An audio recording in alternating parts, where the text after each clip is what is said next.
오늘 함께 봉독한 하나님의 말씀, 내가 너를 내 손바닥에 새겼고 라고 하는 제목으로 하나님의 말씀의 은혜를 나누고자 합니다.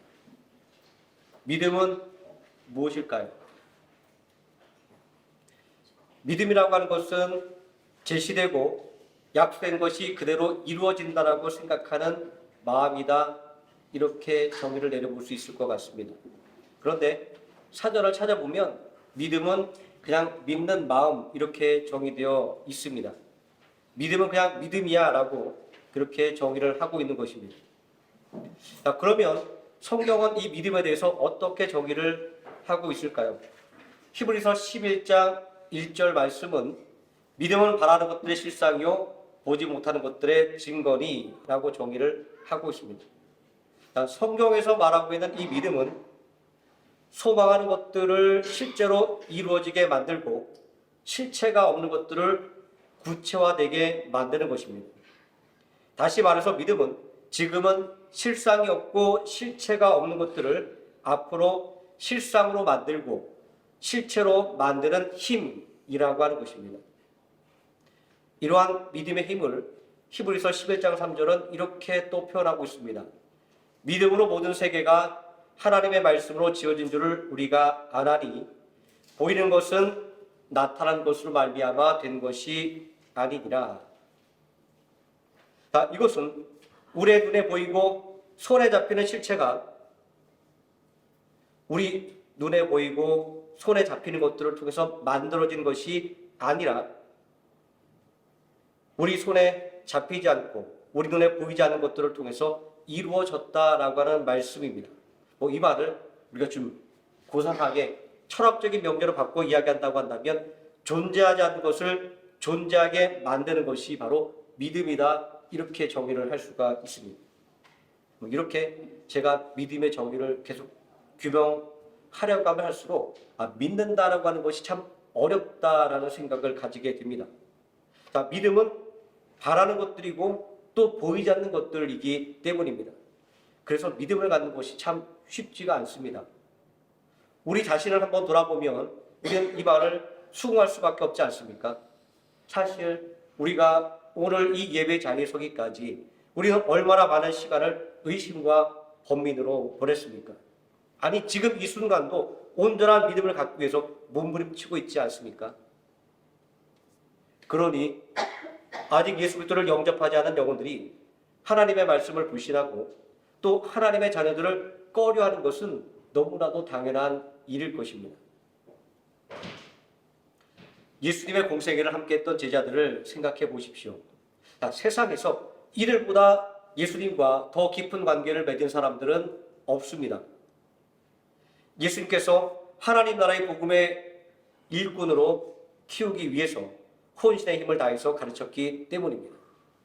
더구나 예수님과 제자들이 함께했던 시간들은 제자들과 예수님과의 이 관계를 더욱더 끈끈하게 만들어 주었을 것입니다. 함께 하나님 나라의 복음을 전파하고 함께 종교 지도자들에게 박해를 받고 함께 백성들에게 환호를 받았고 함께 불신자들의 배척을 받았던 일들 말입니다. 우리도 어떠한 자그마한 일들이 할지라도 같이 마음을 모아 함께 해내고 나면 그 함께 일할 사람들끼리 더 가까워지는 것을 느끼지 않습니까? 하지만 그럼에도 불구하고 제자들은 예수님과 그렇게 수많은 일들을 함께 했음에도 불구하고 예수님의 말씀을 온전하게 믿지 못했습니다. 예수님께서 하나님의 영광을 위하여 그리고 우리를 죄에서 구원하기 위하여 고난을 당하고 십자가에서 죽임을 당해야 한다고 하는 이 말씀을 제자들은 믿지 못했습니다. 그렇게 예수님께서 공회에 잡혀가셨을 때 제자들은 자신들의 안위를 위해서 뿔뿔이 도망칠 수밖에 없었던 것입니다. 또 예수님께서 우리의 의를 위해서 죽음에서 사흘 만에 다시 살아나신다라고 말씀하셨지만 제자들은 그 말씀도 믿지 못했습니다. 그렇게 예수님의 죽음에 낙심하고 절망할 수밖에 없었던 것입니다.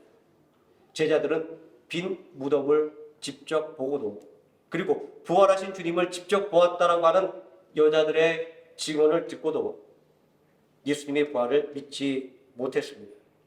이런 제자들의 모습을 생각해 본다고 한다면 오늘 우리가 예수님을 우리의 구원자 그리스도로 믿는다고 하는 것이 얼마나 어려운 일인가라고 하는 것을 우리는 잘 알 수가 있습니다.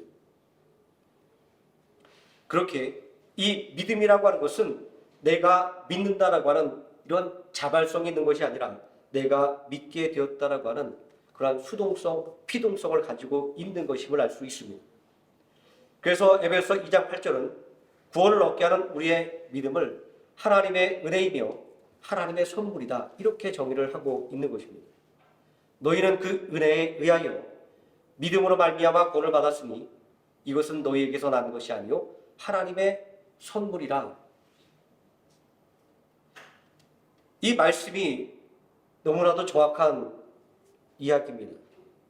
믿음은 결코 우리의 의지로 얻을 수 있는 것이 아닙니다.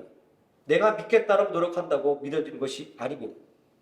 이것이 바로 우리가 믿음을 갖는 것이 어려운 일이며 또 믿음이 하나님의 은혜이고 선물일 수밖에 없는 것입니다. 본문의 말씀을 보십시오. 1절 말씀에 그 후에라고 하는 말로 시작을 하고 있습니다. 여기서 그 후에라고 하는 시간이 의미하는 것은 무엇일까요?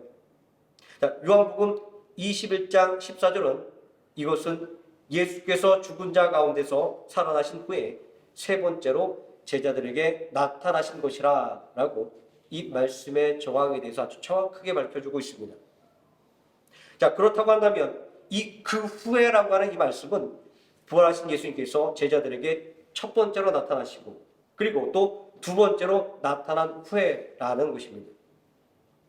요한복음 20장 말씀은 예수님께서 십자가에서 대속의 죽음을 당할 것으로 인해 절망과 두려움으로 인해 숨어있던 제자들에게 나타나셔서 그들의 불신을 깨우쳐 주셨던 사건을 기록하고 있습니다. 요한복음 20장 20절 말씀에는 제자들이 부활하신 예수님을 보고 기뻐했다 이렇게 기록하고 있습니다. 또 요한복음 20장 28절에는 의심 많던 도마가 부활하신 예수님을 보고 나의 주님이시오 나의 하나님이시니이다. 세상에서 가장 멋진 신앙의 고백을 했다라고 기록하고 있습니다. 여기까지만 들여다보면 이제 제자들은 모든 불신을 다 떨쳐버리고 믿음으로 충만해졌을 것이다라고 그게 확실하다고 우리는 생각할 수밖에 없습니다.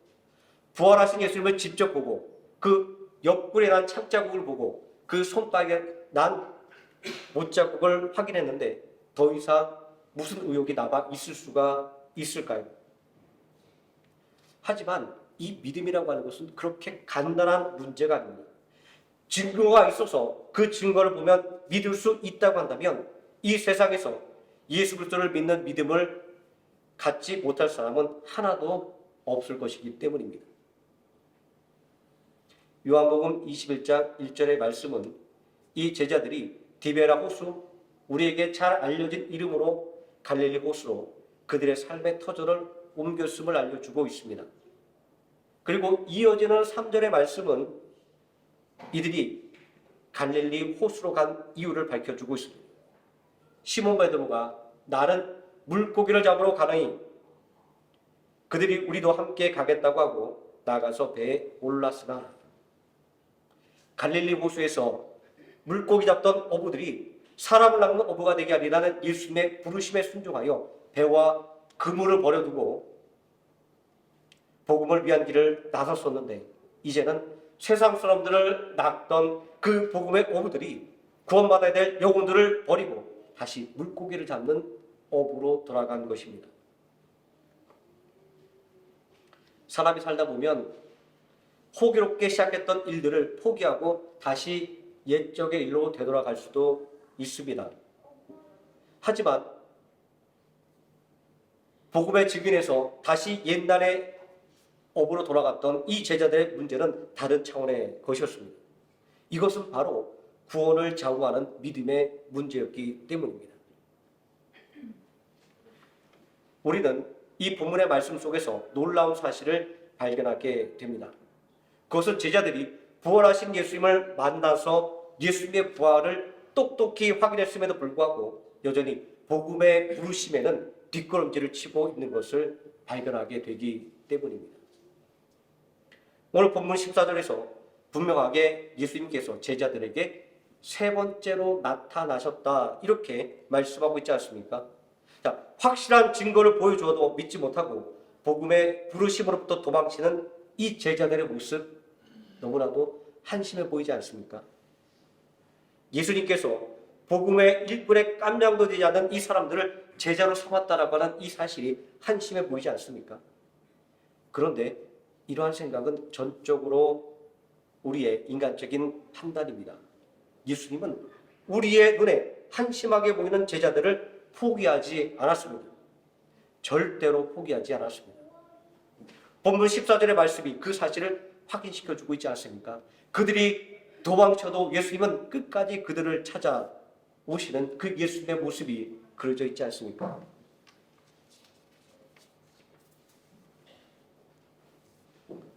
오늘 말씀을 머릿속에 그려보면 예수님의 부르심에 자꾸만 뒷걸음질치는 제자들의 모습과 그 제자들의 뒤를 쫓아가시는 예수님의 모습이 떠오릅니다. 이런 모습을 생각하면 우리 성도님들은 무엇이 떠오르십니까? 혹시 도망친 노비를 잡으러 가는 그 추노의 한 장면이 떠오르지는 않습니까? 하지만 예수님께서 제자들을 찾아가신 것은 그들을 잡아서 벌 주려고 하신 것이 아닙니다. 그들을 책망하고자 하신 것도 아니었습니다. 저는 이 제자들을 세 번이나 찾아가신 예수님의 모습 속에서 삼고초려라고 하는 고사성어가 떠올랐습니다. 이 유명한 고사성어는 모두가 잘 아시는 것처럼 삼국지에서 유비가 제갈공명이라고 하는 인재를 스카우트하기 위하여 문전박대를 무릅쓰고 세 번이나 그가 살던 집을 찾아갔다라는 이야기입니다. 유비는 천하 통일을 이룩하기 위해서 그 자신의 원대한 꿈을 이루기 위해서 제갈공명이라는 인재가 반드시 필요했기 때문에 문전박대를 무릅썼던 것입니다. 예수님께서 이 제자들을 세 번이나 찾아가셨던 것은 하나님의 나라의 복음을 전할 일꾼을 세우기 위한 것을 생각할 때 오늘 이 말씀 속에서 드러나 있는 예수님의 모습은 이 삼고초려라고 하는 고사성어를 생각나게 합니다. 자, 그런데 이 두 가지 이야기의 정황은 비슷합니다. 하지만 찾고 있는 그 인재의 능력은 사뭇 다릅니다. 유비가 찾아갔던 제갈공명이라고 하는 이 인물은 천하를 경영할 만한 능력을 가진 인재로 평가되었고 심지어 유비가 자신의 죽음을 앞두고 자기 아들 대신 왕이 되어서 백성들을 잘 다스려달라고 요청을 했을 만큼 뛰어난 인재였던 반면에 이 제자들은 사도행전 2장 7절에서 다 놀라 신기하게 여겨 이르되 보라 말하는 사람들이 다 갈릴리 사람이 아니냐는 말처럼 그저 별 볼 일 없는 갈릴리 사람으로 치부되었기 때문입니다. 바벨론의 포로 시대 이후로 그리고 예수님께서 이 공생의 사역을 하실 그 당시에도 갈릴리는 이방의 갈릴리로 불렸습니다. 이 말의 의미는 시골뜨기 또는 이방인과 타협한 자들이라고 하는 멸시와 조롱의 의미였습니다. 그래서 요한복음 1장 46절 말씀에서 제자 나다나엘은 친구 빌립에게 예수님을 처음 소개받았을 때 갈릴리에 속한 동네 나사렛에서 무슨 선한 것이 날 수 있겠느냐 이렇게 말하기까지 했던 것을 우리는 기억할 수가 있습니다. 이러한 현실 속에서 제자들을 세 번이나 거듭거듭 찾아오시는 예수님의 모습은 무엇을 생각나게 만들까요? 저는 이러한 예수님의 모습 중에서 제자들을 향한 무한한 예수님의 사랑과 믿음을 보았습니다. 제가 교회로 오가는 길에 많은 베트남 사람들을 보는데 아침 저녁에 보면 밥을 안 먹으러 도망치는 아기들의 뒤를 밥숟가락을 들고 쫓아다니는 엄마의 모습을 자주 보곤 합니다. 이 제자들의 모습을 끈질기게 추출하는 이 예수님의 모습이 바로 그런 엄마의 모습 같다라는 생각을 해보게 되었습니다. 비록 세상의 관점에서는 별 볼 일 없는 이들이었지만 또 어떠한 업적을 남길 만하다고 기대할 만한 배경이 없는 사람들이었지만 예수님이 보시기에는 이들이 아주 특별한 존재였습니다. 복음의 사명을 감당할 만한 인재였던 것입니다. 이것이 바로 제자들을 향한 예수님의 사랑과 믿음의 실체였던 것입니다. 하지만 실상은 최고의 선생님인 예수님에게 3절을 배우고도 아직도 성경의 말씀을 깨닫지 못하는 어리석은 제자들입니다. 하나님의 독생자와 3년을 생활하고도 참 하나님이심을 알아보지 못하는 영의 눈이 가려워진 제자들입니다. 하나님 나라의 능력을 체험하고도 세상의 힘에 짓눌려 사는 겁 많은 제자들입니다. 이런 사람들에게 무엇을 기대할 수가 있을까요? 그런데 생각해 보면 우리도 이런 제자들과 별반 다를 바가 없는 사람들입니다. 이렇게 말씀드리면 나는 아닌데라고 생각하실 성도들이 아마 대부분일 것입니다. 세상적으로 보면 대기업의 임원이고 큰 회사의 사장이고 또 나름대로 탄탄한 사업장을 운영하고 직장에서는 유능한 사원으로 인정을 받고 또 학식과 인품에 있어서 누구에 뒤지지 않는 그러한 훌륭한 분들이기 때문입니다. 하지만 이러한 세상적인 기준으로 사는 그리스도들을 향해서 고린도전서 1장 26절과 29절까지 말씀에서 사도 바울은 이러한 경고의 말씀을 주고 있습니다. 형제들아 너희의 부르심을 보라.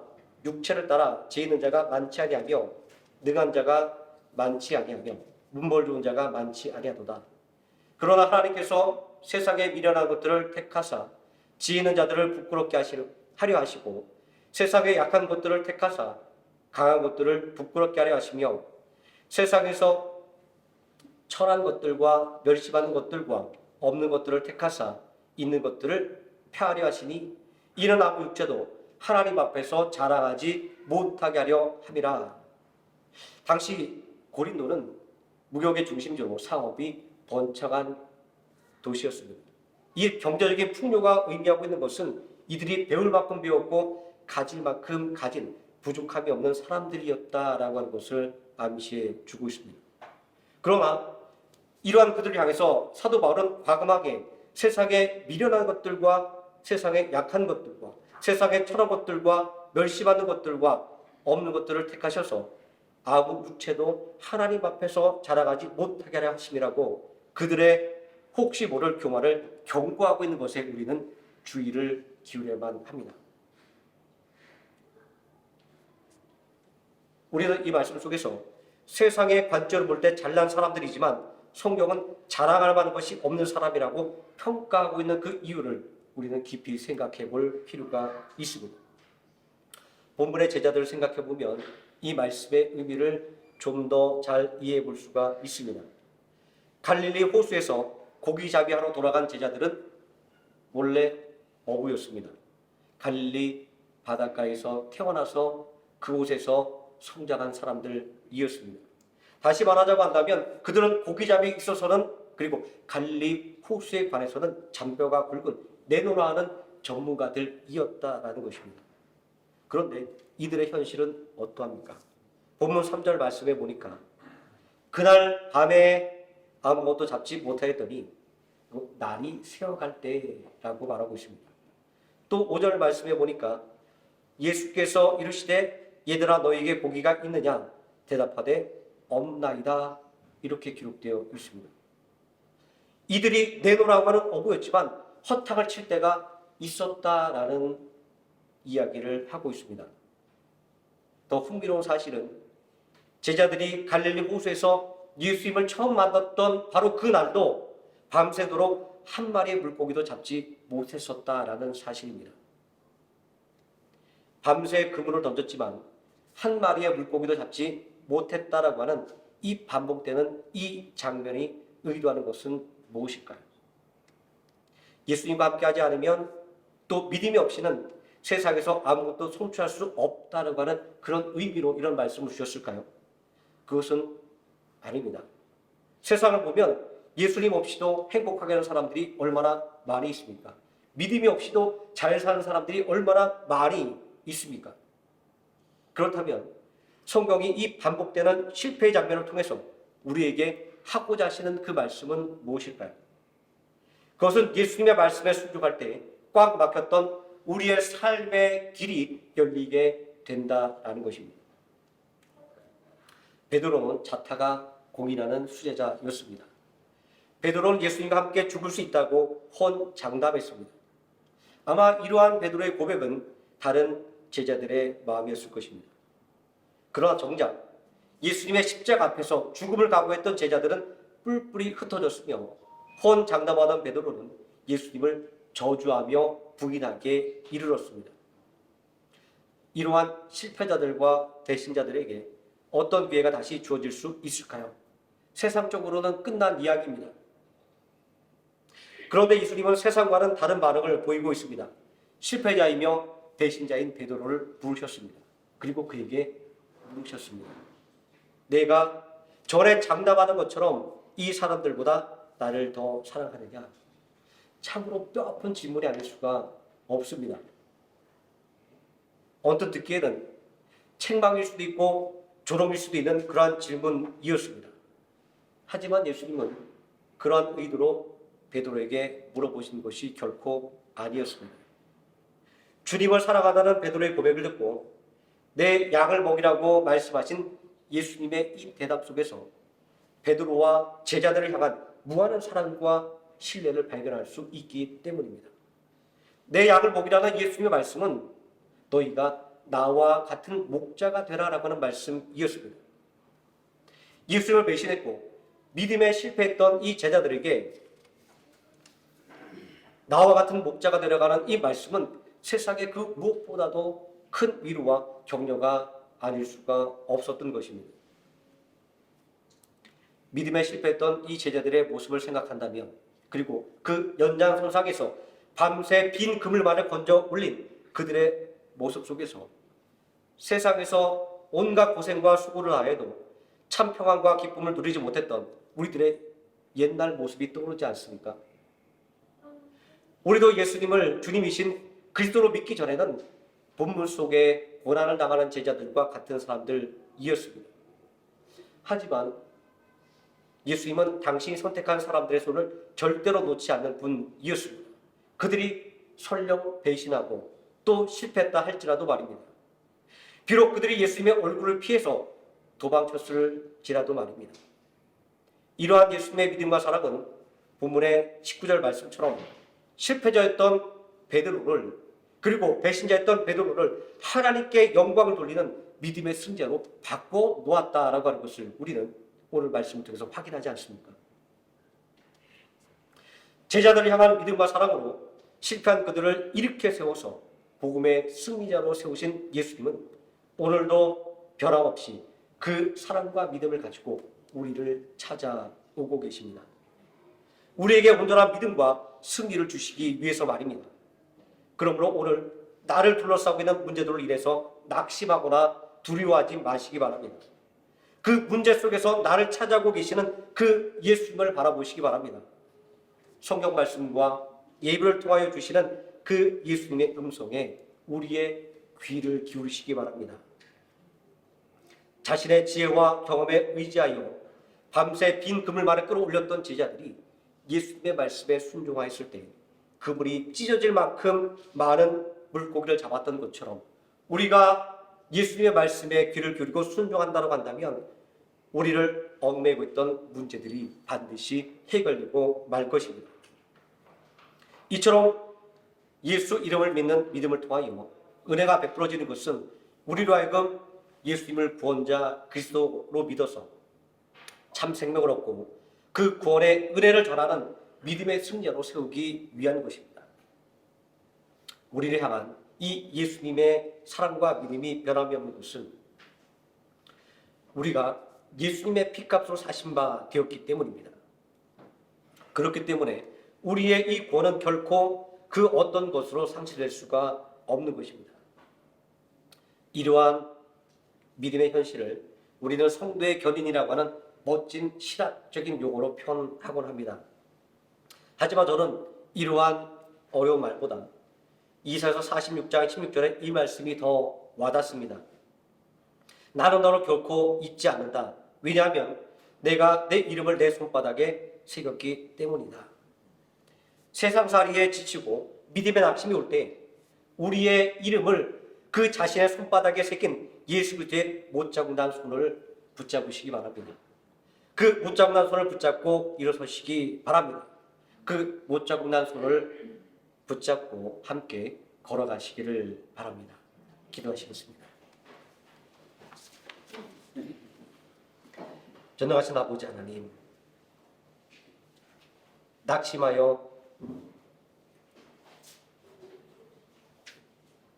도망칠 수밖에 없던 제자들을 끝까지 포기하지 않고 찾아가셔서 그들을 마침내 복음의 증인으로 세우고 하나님의 영광을 위한 일꾼으로 세우신 우리 예수님의 모습을 오늘 말씀을 통하여 보게 됩니다. 진정 우리의 이름을 그 손바닥에 새겨 절대로 잊지 않겠다라고 하는 그 하나님의 선언이 오늘 예수님을 통하여 그대로 실현되고 있음을 오늘 말씀을 통하여 확인합니다.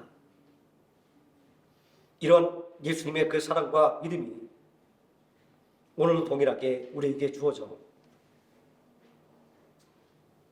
우리로 온전히 하나님의 사람으로 세워 이 땅에서 하나님의 영광을 드러내는 하나님의 능력 있는 자녀로 세우심을 오늘 말씀을 통해 다시 한번 믿고 확인하게 됩니다. 온전히 우리의 이름을 그 손바닥에 새기신 예수님의 못자국난 손을 꼭 붙잡고 걸어가게 하여 주시옵소서. 예수님의 이름으로 기도드립니다. 아멘.